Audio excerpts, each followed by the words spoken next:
Chris Williams, that's the belt line.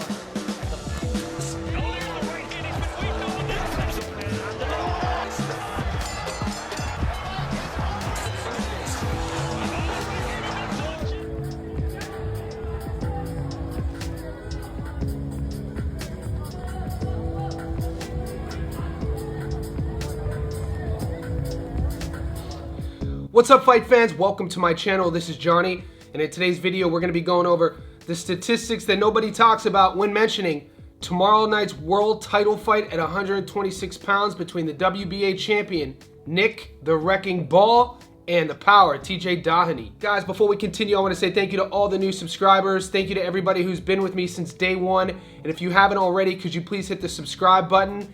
Also, like this video, and one last thing, the little bell icon, that's the notifications button. Every time I put something out that's new, you'll be notified.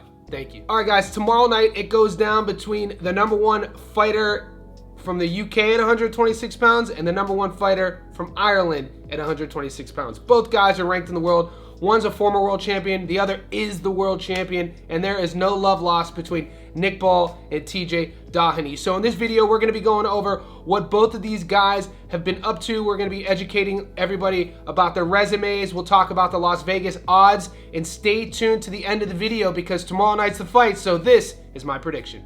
Guys, we last saw Nick Ball in action against Rios. He finished that fight in brutal fashion via knockout. And we last saw Doheny fight against Inoue, and he lost that fight, of course. Now, the thing about this fight, you have one guy in Doheny who's already shared the ring with Inoue, but with Ball, his name has been attached to Inoue for a few years now. So you have to think he's going into this fight to see how good he could look against TJ, use TJ as kind of a guide or a comparison to, and to see if he could do better than Inoue did against TJ that would better kind of strengthen the argument to make that fight between Ball and Inoue. So only time will tell. We'll know a lot more after tomorrow's battle. Right now, I want to remind everybody what's at stake with this fight and talk a little bit about what to expect tomorrow in England. Guys, in 2024, Nick Ball laid siege to the world's top featherweights.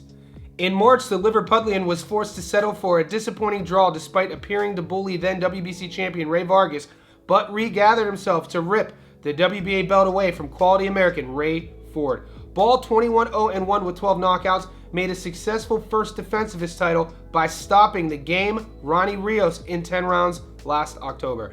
His excellent run and exciting style have put him squarely in contention for a future super fight with Japan's pound-for-pound superstar and multi-weight world champion Inoue. On Saturday night, the 28-year-old starts his 2025 campaign by making the latest defense of his WBA belt against Ireland's TJ Doheny, 26-5, 20 knockouts. The fight will take place at Liverpool's M&S Bank Arena. TNT Sports will televise the event. Last September, Doheny boxed Inoue in Tokyo, and although he acquitted himself relatively well, he was under fire when he retired early in the 7th round, citing a back injury. From the outside, it appears that Ball's handlers have smartly selected the former IBF Super Bantamweight champion with one eye on that future fight with Inoue. If Ball can do a more impressive job on the 38-year-old southpaw than Inoue managed, it will add another interesting thread to the story that is being woven between them. The no-nonsense Ball hasn't paid too much attention to anything that might happen after this Saturday, and I quote, "I just fight whoever they say," Ball said during Queensberry's Behind the Grind show. "Whoever they put in front of me, whoever is in my way, I just turn up, fight, and get them out of the way," end quote.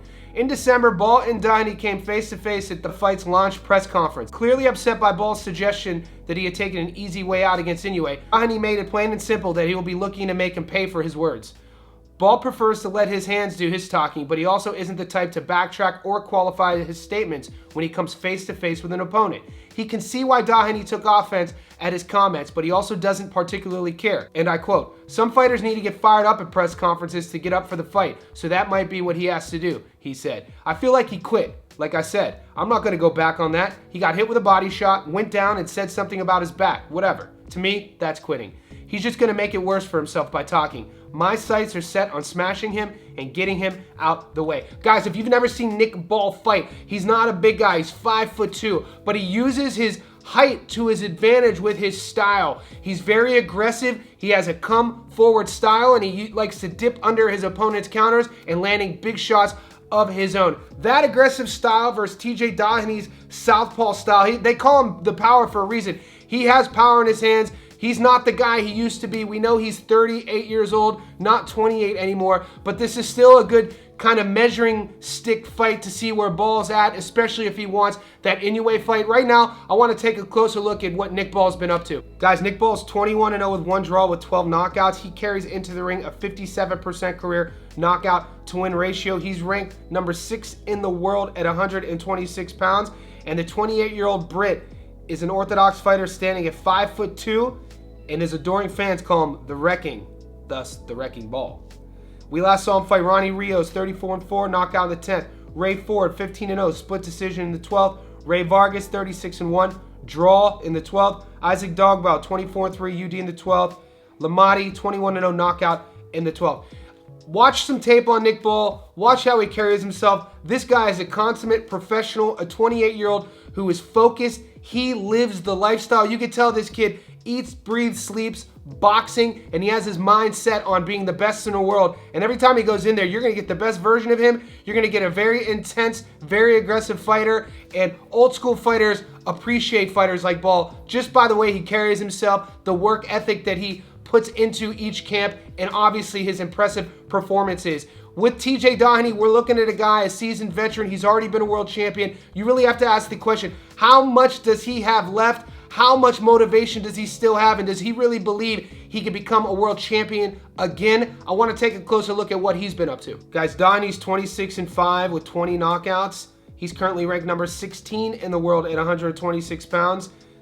The 38-year-old is a 5'5" southpaw with a 68-inch reach. He carries into the ring a 77% career knockout to win ratio. We last saw him fight Inoue, 27-0. He got stopped in the 7th.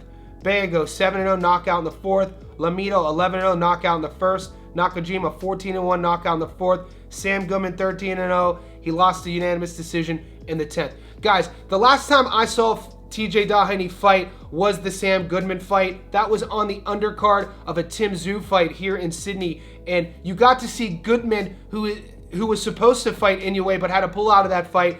And I feel that Ball has a little bit more firepower than Goodman, and TJ looked like an aging fighter then. After that loss, he went to Japan and racked up some victories against some fighters we've never heard of and looked like the former self, which propelled him into that Inoue fight. And I have to say, for some rounds and during some exchanges, TJ looked good. You saw the TJ of old, but 38 years old at that weight division, this is a tough ask to fight a fighter like Nick Ball. We know in these lighter divisions, this is a younger man's division. Speed, reflexes is everything. It's not like a heavyweight who carries that power into their 30s and 40s. So the clock is ticking on TJ's career, like I said. Going into this fight, I want to now take a look at what Las Vegas has these odds at and where the bettors are putting their money.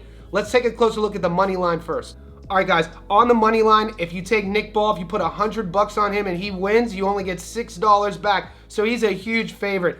34-1 on the draw, so 100 gets you over 3,000. TJ's an 11-1 dog, 100 gets you over 1,000 back if he wins outright. Now let's look at the method of victory. This is sort of a way that you could kind of add more value to your bet. If you take Nick Ball by points or decision, it's 3-1. So 100 gets you over 300 back. That means that if he knocks him out, you don't win your bet. Now, if you do take Nick Ball by knockout, $100 gets you $49. So that's something to think about. It's not a huge return by itself, but you might be able to throw that on a parlay. Now let's take a look at Doheny. Points or decision, 23-1. So bettors are saying he's going to go the whole distance, take Nick Ball's belt from him, and win on the scorecards. $100 will get you over 2,000. The bettors are saying if TJ goes in and shows the TJ of old and knocks Nick Ball out, 15-1. So they're saying the likelihood of that happening is higher than the likelihood of TJ winning a points decision. So when I'm thinking about where I like to put my money, firstly, let's give my prediction. I'm not going to sit here and say that I think TJ Doheny is going to turn back the clock. When I look at where these careers have been and where they're going, Nick Ball just seems like a guy who is relentless. Like, you're not going to deny this kid, and you could admire and respect his work when you see him fight and the work that he puts into this. I'm going with Nick Ball to beat TJ, and I think he's going to be ultra aggressive. So I'm going to take that money at plus 149, meaning 100 gets you 49 in return for Nick Ball to knock out or stop TJ Doheny. I'm probably going to throw that on a parlay, so stay tuned to the YouTube channel. I'll put that up in the community section. Right now, I want to hear your thoughts. Is your money on TJ? Is your money on Nick Ball? And how do you see either or getting it done? One more thing, guys, if you haven't seen my breakdown and the predictions and where to put your money on the fight card in Orlando tomorrow, headlined by Ammo Williams and Doheny, stay tuned to the end of this video because it's coming up right now.